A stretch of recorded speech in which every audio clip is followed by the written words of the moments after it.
It's the R&B Show, the podcast dedicated to prep sports in the USA Today Network, Wisconsin area, and beyond. Featuring Ricardo Arguello.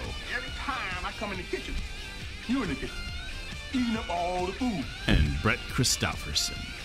He doesn't like you. I don't like you either. You just watch yourself. Produced by Jim Rosendick. The once great chef, now a study in muffishness. And Trent Tetzloff. He's a good kid. Capable. And now, the best dang prep sports duo in Wisconsin. Here's Ricardo and Brett. Yes, and I'm glad you used dang there, Rosie. You scared me there a little bit because this is a family show. You know, it's available for all PG, I like to say, when it comes to these podcasts and our various shows here that we have at USA Today Network Wisconsin and here in the Post Crescent. This is the R&B Show, season number 2, episode number 47. Rosie, is that what you said? I think I have my numbers off. I said all right, 47. The only podcast dedicated to high school sports in the Fox Valley area. I'm your co-host, Ricardo Arguello, hanging out always with Brett Christopherson. Don't forget about Jim Rosendick over there and Trent Tetzloff. They're manning it there on the production, and Brett, all of us of USA Today Network with a Wisconsin. snazzy new intro, too. Snazzy new intro that I made Rosie put together. It sounds great. He did a great job, exactly how I envisioned it, Brett. But forget all about this stuff. We're here to talk baseball, and I'm talking about Major League Baseball because we are excited to have with us former Appleton West standout and current Toronto Blue Jay. He's in the big leagues. It's Danny Jansen. Everyone, we're all excited to have him on. Danny, thank you so much for taking time out and coming down and saying hi to us. You haven't been here in a while. Yeah, it's been, what, 5-6 years? 5-6 years. And we'll mention that a little bit when the last time Danny was actually in the studio was for something very special. And we may have a picture of that we'll put up there for those of you watching on Facebook and everything. But, hey, we're excited to have you on board, my friend, because the last couple months have been exciting for you, and it's been exciting for us as we kind of followed your debut in the major leagues. And that's we want to start out with that, Danny. We want you first off to relive that experience for us when you were in Buffalo. You got the call during the game, correct me if I'm wrong, and just give us that whole afternoon, the whole evening, and what transpired the next day. Can you relive that for us for people who don't know or aren't familiar with that story? Yeah, absolutely. Well, thank you guys for having me, first of all. Thank you. Yeah, it's been a whirlwind, man, the last couple months. That day in particular, it was just a normal day. You know, I mean, you never know when anything could happen. You're in AAA. I happened to be on the 40-man roster, so if somebody got hurt, I was, maybe one of the first guys to go up. So you never know what could happen, and what would happen. So it was 8th inning of the game. We were losing 6-2, and I was getting ready to hit, and our trainer got a phone call. And when that happens, everybody knows something's going on when it's during a game and all that stuff. So I looked around. Everybody's not panicking, but looking around, seeing what's going on, and they looked at the hitting coach. Hitting coach looked right at me, and I was like, "Oh man, here we go." I couldn't really let it sit yet. You know what I mean? It was just kind of when he looked at me and then smiled, emotions kind of just came out. You know what I mean? So then the manager comes in. They get his attention. They say, "Hey, he can't play because I can't get hurt if I'm going up." You know what I mean? So he told me, he came in and said, "Hey, you're going to the big leagues. Don't ever come back." Yeah. And I hugged everybody, hugged all my teammates, coaches, and then I went in and I tried to get somewhere where I was alone, and I called my parents, started bawling, let it out. Yeah. We all shared a cry. So yeah, it was a moment I'm never going to forget. How excited were your teammates for you? Because obviously that's their dream too. You're living what they want to see, for them in the future. I mean, was it one of those things too where you're hugging everybody and like, okay, hopefully you'll have that same kind of opportunity soon? Yeah, I mean, with baseball, you know how it is, relationships. Like, you play with each other for 142 games in the minor leagues, 162 in the big leagues, and guys they get close, So anytime somebody goes up, it's emotional for everybody, especially your boys and all that stuff. So I mean, it was emotional for them, and I was hoping I'd see a lot of them soon, which I did. Yeah, outstanding stuff. Again, here with Danny Jansen, Toronto Blue Jays catcher, former Appleton West standout. Now, before we talk about that first week for you, I guess I want to rewind it a little bit because I did, back when you were playing, and correct me if I'm wrong, how do you pronounce it? Is it Dunedin or is it Dunedin? Dunedin, yeah. Dunedin. So back there in the minor league system, I Yeah. paid you down there. I went down there for a visit. I paid you a visit over there, and at the time, you were going through a bit of an injury spell there where boy, it just seemed bad luck was kind of hitting you there. Talk about that and how great that was to finally realize it, because at that point, maybe did it seem kind of like a far-off thing for you to kind of make it as in the majors? Because you were dealing with is it the Hammett bone? I think that you had the injury there with your hand. So it started in 2014. I was in Bluefield, and I blew out my knee in August 3rd. Wow. So I had that. Wasn't really a total blowout. I tore my meniscus and partially tore my ACL. So it wasn't like it was god awful, but it was bad. So then I came back the next year, 2015. I was actually catching. I was in Lansing. I got promoted. Okay. And I was catching, and I reached up for a high fastball, and I got hit with a bat. Not even on a backswing, just a straight bat. I don't know. I was too close. Okay. I was still kind of young and learning myself, learning how to catch and all that stuff, So dumb mistake, kind of a freak accident, but it put me on the shelf for another 3 months. Okay. Then 2016, I popped my hamate bone. Yep. And then 2017, so last off season, I tore my meniscus again. It was real clean. I didn't miss any time, so it was good. But right. Yeah, for those 3 years, man, it was dark. Some of my best friends were the guys I was rehabbing with. Okay. Brian Barucki is another guy. I don't know if you saw him. He was one of our pitchers in Toronto. He's one of my best buddies, and I rehabbed with him for like 3 years. So it was tough. It seemed like there was no light at the end of the tunnel for a little bit. Because every time I got hurt on a freak injury and I missed 3 months and I couldn't get my swing down, I didn't have time to play. I was like, man, I got to start looking at online schooling. That's what it kind of got to. Okay, wow. So, yeah. So now after that 2017, last year I played a full season, 104 games. I was like, I can actually do this. Played a whole season for once. I was going to say, how satisfying was that for you to play the whole season? Finally, people got to see the true Danny Jansen, which you can do not just behind the plate, but also in the batter's box, which they're very excited for. Did you kind of feel satisfied at that point because you were able to show people what you do? I think the glasses had something to do with it, too. Okay, yeah. Yeah, I mean, that's another story about, getting glasses and all that stuff. That happened pretty recently, right? Yeah. 2017 season. Yeah. I was seeing a video about you explaining that you were having some offensive issues, and you got glasses, and it's been good ever since, right? It's like it all came together at once. I was finally healthy, and I got glasses I could see. I was like my best Danny Jansen I could have right there. You know what I mean? So, yeah, that's a cool story. I mean, I was just blind. I guess I had astigmatism in both my eyes. Played the whole 2016 season with it. Okay. I was stubborn, thought I was tired. Just being a stubborn kid, stubborn 20-year-old. And I remember my roommate, he was like, we were driving and there was a street and I couldn't really read it and he could read it. And we were close. I should be able to read that. Right. And he's like, man, you need glasses. So after the year, got glasses. I went to the Arizona Fall League. I was grateful enough to go there. And that was the first time I ever used glasses. I tried contacts, but I was never good at getting them in or out of my eyes. Or Mom would pin me down and put the eye drops in for me when I was a kid. So when you put the glasses on, was it immediate? Like, it was HD. Wow. I was like, wow. HD. There you go. That's what it was. I was like, I can actually see. Well, that had to give you a little bit of a boost of confidence. Yeah. Like, okay, now people are gonna see I'm actually able to see, and people will see me at my best. It's gotta be tough putting the mask on though over those things, right? No, they're not like this big. They're a little skinny. The Oakley ones, they're the sport ones, so they weren't bad. But the bad part was fogging up when it was humid. There's times I was going like this and looking out like a little piece of my glasses here, so it's obviously something I don't want to have. But I'm seeing sponsorship opportunities. I'm seeing marketing stuff with Danny Jansen. Eyeglasses. Very distinctive. I think people have noticed that over the times he was up in the majors. That people noticed. I was on the Blue Jay fan forums and stuff like that, and everyone kind of says, okay, he's got. That was like when Eric Sogard was with the Brewers, right? Yeah, that too. So. Not that it's kind of my thing, the glasses guy. Makes you distinctive. Yeah. Wait till you get your first bobblehead. Yeah. Everyone's going to want the ones with the glasses on. Yeah. Again, here with Danny Jansen, Toronto Blue Jays catcher and former Appleton West standout. That first week must have been so exciting for you to get your hit right away. Your first throw out, the first hit, the first home run, all within that first week. Kids dream about that, and you actually lived it. Having that kind of success early on. How thrilling was that for you?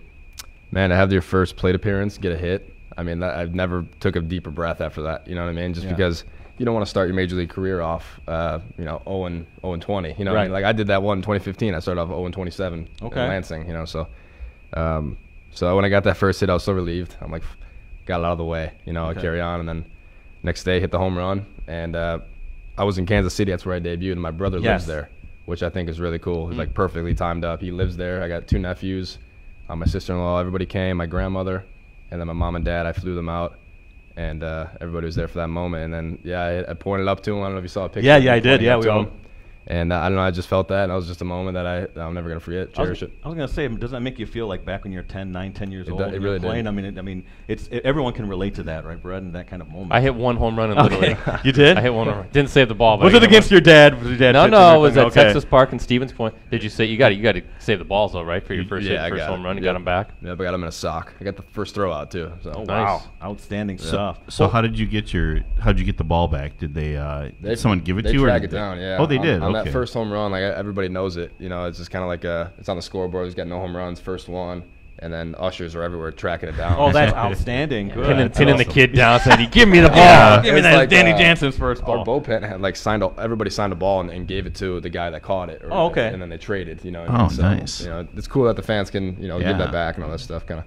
Yeah, it's very, What very would special. there was it was at Kansas City. There was a picture of you and Salvador Perez. Yeah, I've seen it.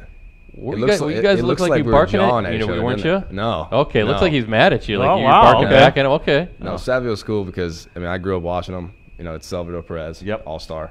And when I was catching or when I was hitting, I came up. He was like, "What's up, Bobby? Like, congratulations!" And all that's Okay. real cool. Yeah. And then there's this one time I forget what happened. Like he popped up or he swung through a pitch and he looked back at me and he's like, "Was that up?" And I said, "Yeah, it was a ball." That's all I said. That's all it was? Yeah, 'cause he had to give the ball.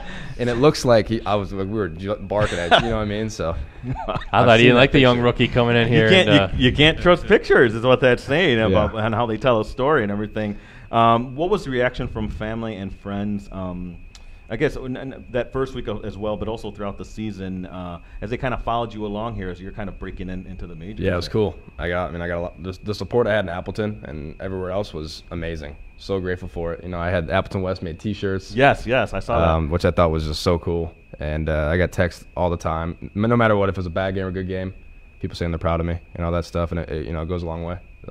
And let folks know that, because I think people out there think, okay, major leagues, I mean, they're major leagues are professionals, but that stuff really hits home, doesn't it, when you get support from close friends and family, right? It's just cool that I can kind of live this through people too, you know what I mean? So they get to live it through me or whatever. So okay. I mean, I think that's awesome that they get to cherish that as well. Okay. You know? Here with Danny Jansen, Toronto just- Blue Jays catcher. Yeah. Plus, obviously, I think we all are aware that there's a pretty rich legacy of baseball in this city. Even in the surrounding areas, I think Eric Hinske down in Menasha, Dave Kozlow was a Menasha, pitched in the World Series. Matt Erickson. Matt Erickson got his only career hit off of Greg Maddux. How about that? And then named their kid Maddux. Yeah. But you just look at professional baseball here with the Tim Rattlers, Appleton Fox. Before that, I think it dates back to the 1800s. So it's got to be kind of cool knowing that you are part of that legacy, because this, I think we all agree, this is a baseball town. It is. I mean, I know Kimberly's doing its thing in football, and it's a huge prep town, but I think baseball is first and foremost. And you're kind of part of that legacy now. Yeah, it's special, man. I'm honored, you know what I mean?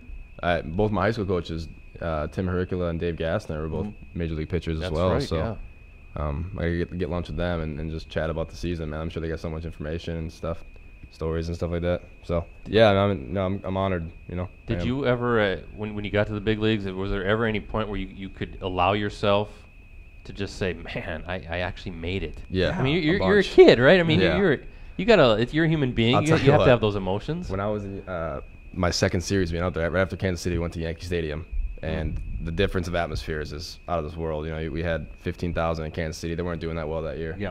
Yankee Stadium was 45,000 every night, every day, whatever. We played 3 games there, and I remember I was catching, and that might have been when this picture right here was. Yeah, we're going to show this up to you. Let's show the picture Okay. first.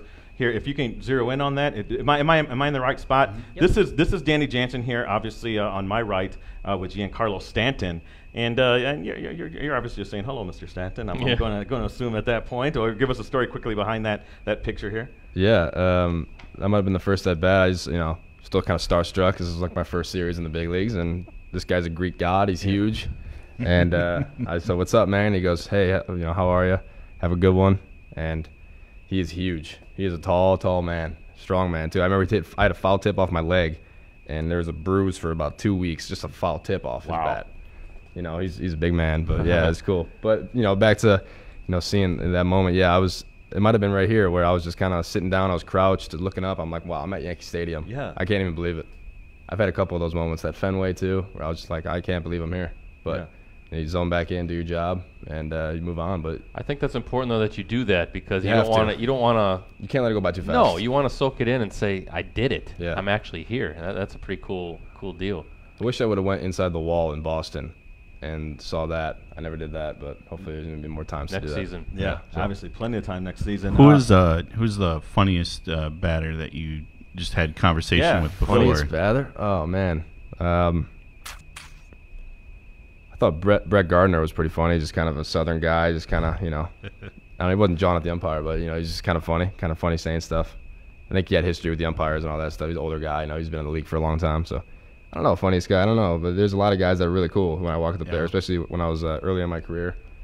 After I got my first hit, a lot of guys were like, congratulations when they came up to the plate. Alex Gordon. Oh, wow. All those guys. I mean, because they've relived the same thing. course, so that's yeah. cool. Obviously, it's a fraternity. It's a close-knit group. Yeah. All the baseball players. That's What is the conversation? I've always wondered what do you guys talk about? Sometimes you see the catcher talking a little bit with the umpire. You see the batter come up. I mean, what is the conversation like when you're back there? A lot of times, from a batter's perspective, he's asking, say it's a called strike down. He's like, is that as far down as you're going to go and all that stuff? And usually, being a rookie, especially in the big leagues, I'm not going to even say something wrong to an umpire. You know what I mean? I'm trying to get, just trying to be professional, but obviously it's not your place to get thrown out of a game as a rookie. It really isn't, or anything like that, or even jaw at him. So that's just not how I am anyways. I like to just talk with the umpire, and just, it makes it a lot easier back there, relaxing when you got a guy, you're just chatting up a storm or something like that. But I don't know, you just talk about whatever. Talk about the pitches, talk about life. But if you do want to bark at the umpire, the key is to sit. You don't want to stare straight ahead. Yep. You got the mask on, so nobody can read your lips. You Yeah. can say, "Come on, Blue, you're squeezing me here a little bit.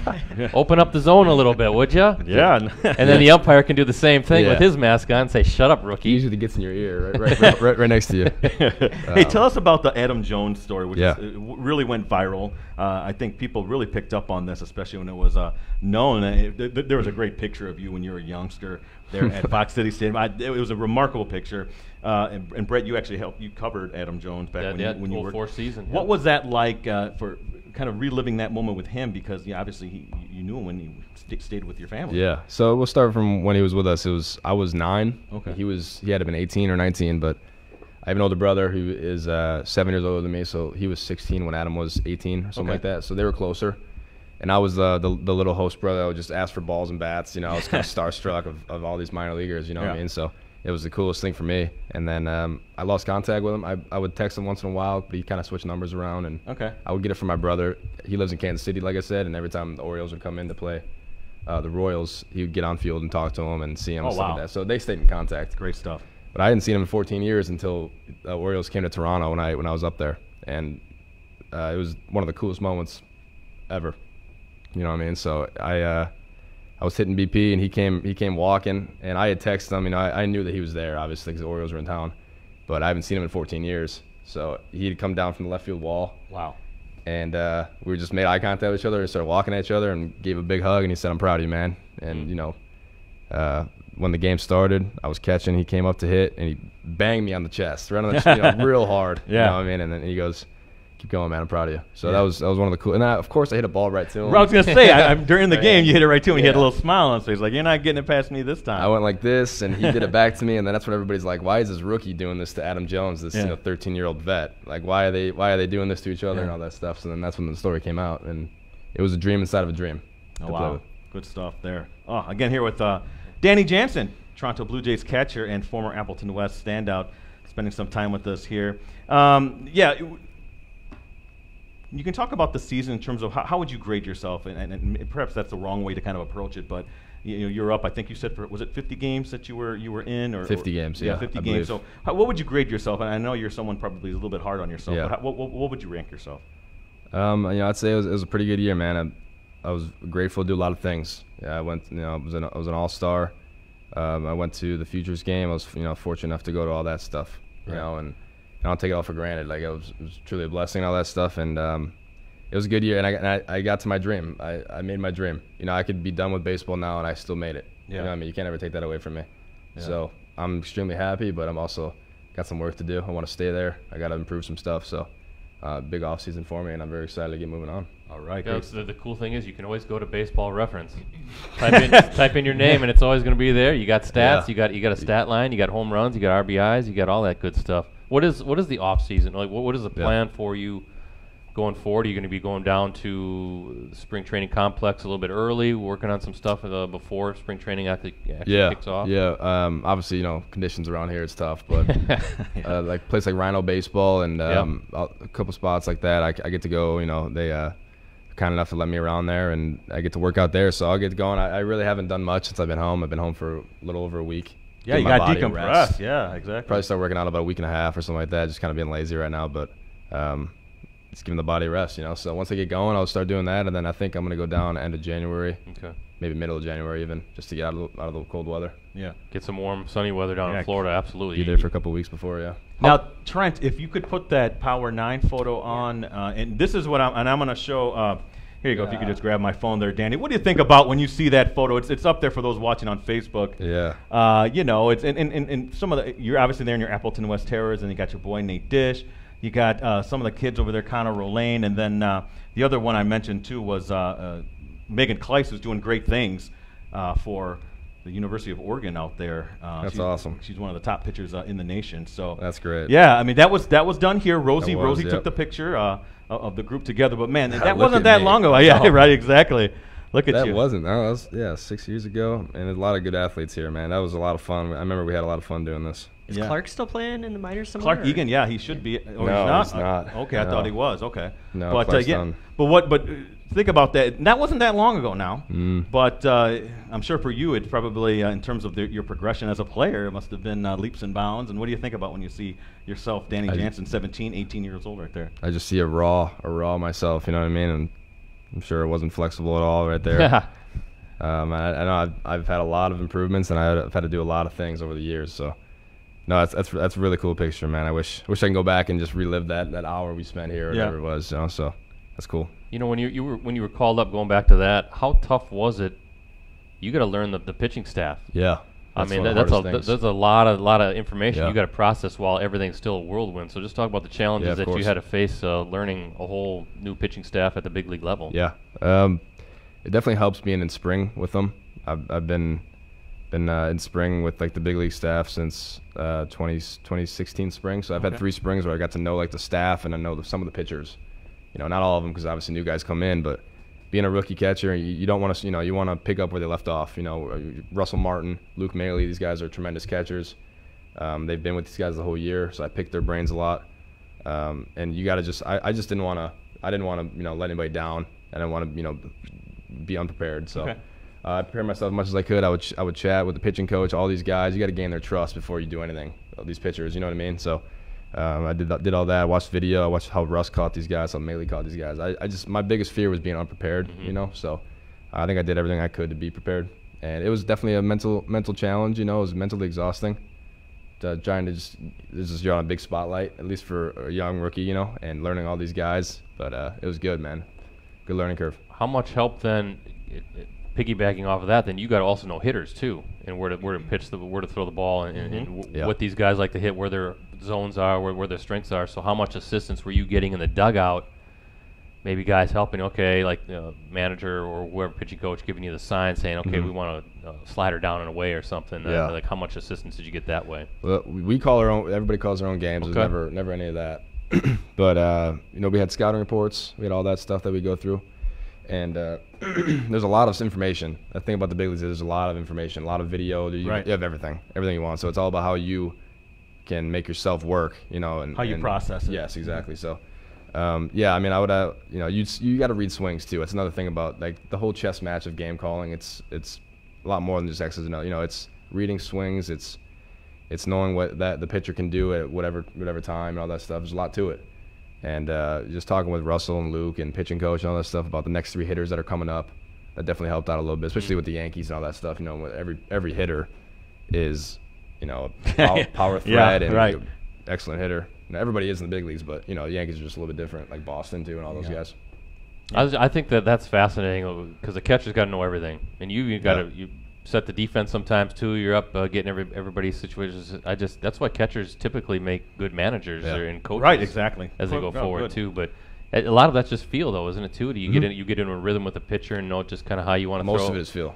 You got the scouting report, but if the scouting report says throw this guy away and he's diving to try to hit away with his foot, you have big opportunity to go in. But this guy's a big inside hitter or whatever, but he's diving. I mean, you got to have feel with whatever the pitcher's spotting up, what he's using. A lot of it's feel, you know. Well, how well he's throwing a certain pitch, too, I suppose. Yeah, all that stuff. I also want to ask you, if you don't mind, Ricardo, too, when you came out of high school, 16th round draft pick, I think, by the Blue Jays in 2013. Was it a tough decision to sign right away out of high school, or were you strongly considering, you know what, maybe I should go the college route a little bit, and maybe I could get that draft status even higher? Senior year, I only played 3 games that year. I got hurt. I broke my piece of foreign bone in my wrist. Another weird injury. So I was talking to a couple teams, and then once that happened, everybody kind of went out of the way. But you know, the Blue Jays, I thank my area scout all the time, and you know, the organization all the time for taking a chance in me. They stuck with me, and yeah, they said 16th round, and I was considering going to Jacksonville or maybe another JUCO, Iowa Western. I was also kind of considering that. And then when the Blue Jays stuck with me, it kind of took it all. I was like, you know what? Don't even care about money or anything like that, or I just want to play baseball. So I looked at my brother, looked at my family. I said, should I do it? He's like, it's your life, man. Yeah, it's your life. I said, all right, I'll sign. That's incredible. There are no guarantees that no injury could happen, or so that's always kind of a strange. I remember having that conversation with Brad Schreiber with Kimberly when I think the Brewers selected him. He went on to play at Purdue, I want to say. And then he have some injuries. I think he still made it into he's in the minors still. Yeah, I think. But I talked to Scott recently. He said, especially in that case, when it was the Brewers, the home state team, you know, it was kind of a similar situation. But what do you do? So obviously, it's worked out great for you because, as we just said, there are no guarantees. They're a long, bumpy road. Yeah. Speaking of that long, bumpy road, one thing I wanted to get back to when talking about the minors a little bit. Now you see the minor league life just showcased on television or movies and that kind of stuff. Obviously, the one that comes to mind for me is Bull Durham, but obviously that's a complete Hollywood take on it. But what is it like, Danny, real quick if you can, for people who aren't familiar with it, going on the bus and doing these kind of trips? You know, you were in Florida, you're in New Hampshire, in Buffalo. What's that like, living the minor league dream with a bunch of other folks trying to get to the same place? Well, you're living out of a suitcase. You know, you got long bus trips, so find something to do on those trips or whatever. Eating a lot of, peanut butter and jelly sandwiches and all that stuff. Yeah. But it is kind of a grind, but I feel like you have to do it, man. I mean, learn about yourself. You have a good time with your teammates. You become closer just by doing that grind and all that stuff. So, obviously, it's a road. It's the minor leagues. You want to get out of it, but it's definitely a road that I wouldn't change. You know, the grind was fun. Wow. On the flip side, though, now the travel's a little bit better, isn't it? You get beautiful flights, you get steak dinners after the game. Steak lobster, is that how it is with crazy. The prime rib? Yeah, it's crazy. Oh, man, especially in New York, man. New York, you don't want to eat anywhere else out of the city. You know, you want to eat at the clubhouse. You got nice couches and recliners in the clubhouses, big screen TVs. You got it all now. Yeah, I'll tell you, that first plane ride I took, I was sitting next to Curtis Granderson. I sat next to him for a while, and I would talk to him about every city. Curtis has been around for so long. He knows every spot in the city and all these kinds of things. He's got the keys to all the cities. So I would talk to him about New York and where to go, what to eat, and all that stuff. And I was with the Brewers, and I congratulated him the other day, and Eric Kratz as well. Pretty fun to watch those guys. Those guys are good. Do you know Eric Kratz a little bit? A little bit. He was with AAA Yankees. He was in Scranton earlier this year, and we went out for a drink after one of the games, just being two catchers, just kind of talking about stuff and all that. And so I don't really know him all that well. I know he was with the Blue Jays a long time ago, and I won't say a long time ago, but maybe a little bit before my time. So, but yeah, I just talked to him a little bit, and it's fun to see those guys doing well. You can still root for the Brew Crew, right? Yeah, I was going to say, how tough was it? Because he's a Cubs fan. Yeah. Oh, geez, get him out of here. That's But I'm done with this conversation. And not just that, he's also a Bears fan. So oh my gosh, that's right. But that's got to be first off, you're excited, I'm sure, for some of the friends that you have that are on the Brewers. But I know that household bleeds for the Cubs. And how tough was that watching it? Because 48 hours you went from top to out. Dad's yelling at the TV. Like, Dad, calm down, man. And then, it is tough, but two good teams, good game. And it's something you want to experience, right? Getting into that playoff spot. And I think that's, one of our final questions here is there's a lot of excitement in Toronto because of you, yourself, and they got the young Guerrero kid, and so many great young players coming up. You guys feel like, okay, so we have a nucleus here that's young and talented. With a new manager coming in, right? Yeah. I don't think you guys have named anybody yet. Yeah, no idea. Yeah, but the future looks very, very promising. Yeah. Is that the excitement? Is that permeating throughout the clubhouse? It is, and it's a cool thing, cool feeling. A lot of these guys that came up in September, myself included, like earlier middle August, and kind of contributed to the team. You know, it's cool to see a lot of guys that were in Buffalo contributing, especially in September and all that stuff when everybody was up. And it is cool. It's very exciting, man. And a lot of the veterans that we have are going to be back for another year or so, and they're veterans, and they know how to win. They know what it takes to be in the postseason. Russ Martin's been in like 9 playoffs, so he knows what it takes, and all that stuff. And I'm looking to pick his brain to become a leader and become a guy that can take the team to the postseason. That's what I want to do. So obviously all we want to do is win. I didn't check out the 2019 schedule, but do you happen to play the NL Central? Do you play Milwaukee this coming season? I checked. They don't. You don't? Okay. It's every like 3 years, I think. Yeah. Okay. Well, that'd be next. That'd be the year following then, because they did it this year too. They did it last year. Okay. Oh, this last year, so 2021 maybe next year or the previous year, or sorry. They do play the White Sox though. Yeah, they do.